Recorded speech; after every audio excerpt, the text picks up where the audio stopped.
വർഷങ്ങളുടെ കാത്തിരിപ്പിന് വിരാമമിട്ടുകൊണ്ട് ഫാത്തിമ മാതാ തുരുത്ത് നിവാസികൾക്ക് പ്രാർത്ഥനയ്ക്കായി കുരിശടി ഒരുങ്ങി. കൊല്ലം രൂപത ബിഷപ്പ് പോൾ ആന്റണി മുല്ലശ്ശേരി ചടങ്ങുകൾക്ക് നേതൃത്വം നൽകി.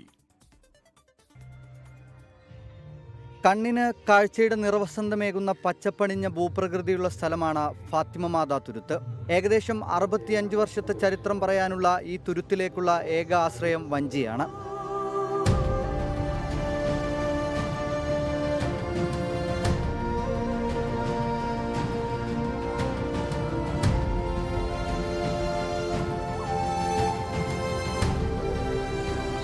ദ്വീപ് നിവാസികളുടെ എക്കാലത്തെയും വലിയ ആഗ്രഹമായിരുന്നു തുരുത്തിൽ പ്രാർത്ഥനയ്ക്ക് ഒരു ആരാധനാലയം വേണമെന്നത്. 2017 ദ്വീപ് നിവാസി തോമസ് പത്രോസാണ് കുരിശടി നിർമ്മിക്കുന്നതിനായി വസ്തു വിട്ടു നൽകിയത്.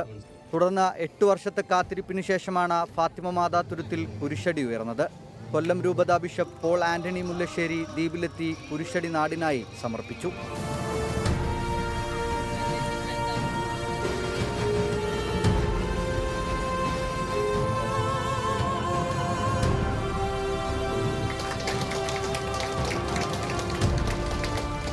വഞ്ചിയിലാണ് കുരിശടിക്ക് ആവശ്യമായ സാധനങ്ങളെല്ലാം എത്തിച്ചത്. ഈ കുരിശടി നിർമ്മിക്കാൻ നമ്മൾ ആവശ്യമായ കല്ലും മണലും മറ്റെല്ലാ മെറ്റീരിയൽസും നമ്മൾ അക്കരയിൽ മുക്കാട്ട് പള്ളിക്കടവിൽ കൊണ്ടുവന്നിട്ട് അവിടെ നിന്ന് വള്ളക്കാർക്ക് നമ്മൾ ലേബർ ചാർജ് കൊടുത്താണ് നമ്മളിവിടെ കൊണ്ടുവന്നത്.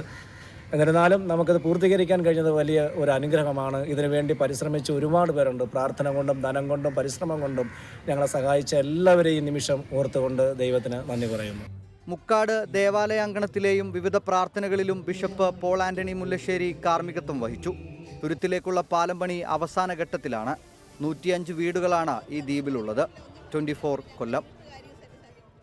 ലോകത്തെവിടെയായാലും ഏത് സമയത്തും 24 വാർത്തകളും ഓഗ്മെന്റഡ് റിയാലിറ്റി പാക്കേജുകളും എക്സ്പ്ലെയിനറുകളും വിശദമായി കാണാൻ ഞങ്ങളുടെ യൂട്യൂബ് ചാനൽ നിങ്ങൾക്ക് സബ്സ്ക്രൈബ് ചെയ്യാം.